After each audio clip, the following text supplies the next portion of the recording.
Hi everybody. I wanted to talk to you about a very dear subject to my heart, but it's almost a growing epidemic, more now than ever. And the subject I want to talk about is suicide. There are so many people that are doing this, and there's so many families that come and see me and they struggle. And I have touched about mental health, but I guess what I wanted to talk about was not the degree of the mental aspect of it, but do you go to heaven? I have a lot of loved ones, and they're so afraid that when their son or their daughter or their husband or their best friend or their sister committed suicide, where are they? Are they okay? And they ask me that, and they're crying, and they're filled with emotional struggle. And the answer is truly, God is not a punishing God. I always say that God gets a bad rap, but God will give us every opportunity. But truly, I do not believe that when somebody does kill themselves, that they're going to, not go to heaven. I think that they will, and I think they need to be with God, and I think that they need to learn, and they need to be surrounded with no more of the agonizing struggles that they were impaired with on this lifetime, in this world.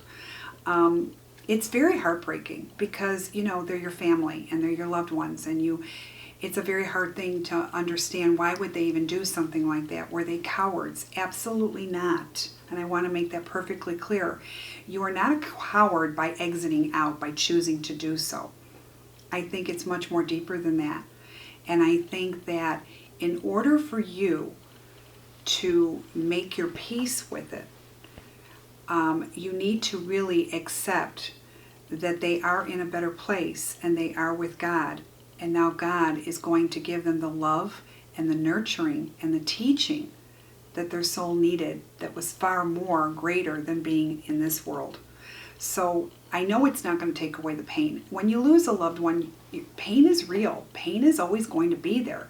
But the degree in how you look at it and the guilt that you need to release, because in truth, it doesn't matter how much you could have done for that person.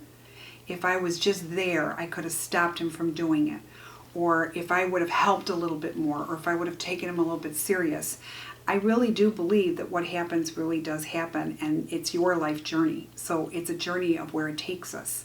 So the guilt is very consuming and overwhelming for loved ones. But the loved ones need to understand that some things are bigger than us, and universe takes over. Just know one thing, I will tell you, because I love God and I love what God represents. God is all that's good. God is all love. God is white light. God is strength. And what God does is He rescues us. And God will be there in trying to help us and show us and what we need to learn for our soul growth. So I really truly believe you are not being punished as much as that you are being taught, and you are with the highest power, and that is what those souls need. So God bless. I wish you much peace in all that you're going through. And I truly mean that. So next time when you hear of a suicide, please have empathy, not just for the family, but for that soul that struggled. Until next time, I hope this enlightened you. I hope this gave you food for thought. And we'll talk again. Subscribe to my YouTube. Take care.